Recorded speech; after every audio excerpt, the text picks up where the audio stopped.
Hello students and welcome to Top Scholars.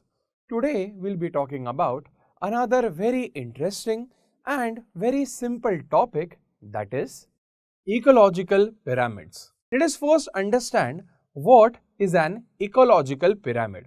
Take a look at this beautiful pyramid.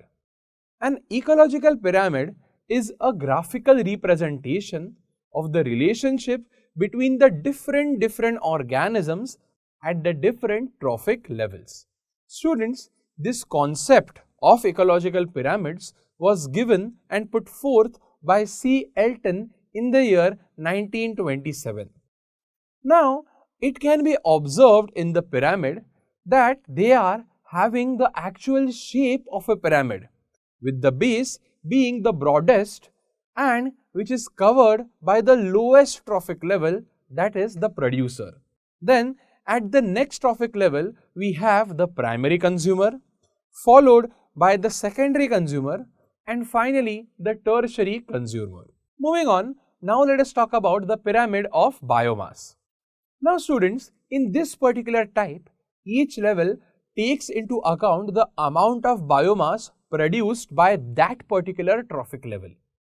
Now, the pyramid of biomass is also upright in most cases, but it is observed in oceans where a large number of zooplankton depend upon a relatively small number of phytoplankton.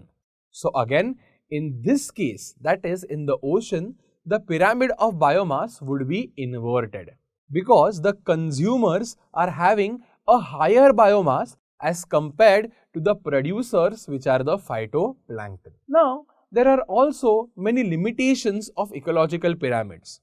For example, more than one species sometimes may occupy multiple trophic levels in case of the food web, and thus this system of pyramid does not take into account the food webs. The saprophytes like the fungi and bacteria are not considered in any of the pyramids, even though they form an important part of the various ecosystems. To learn more about this topic, download Toppscholars app.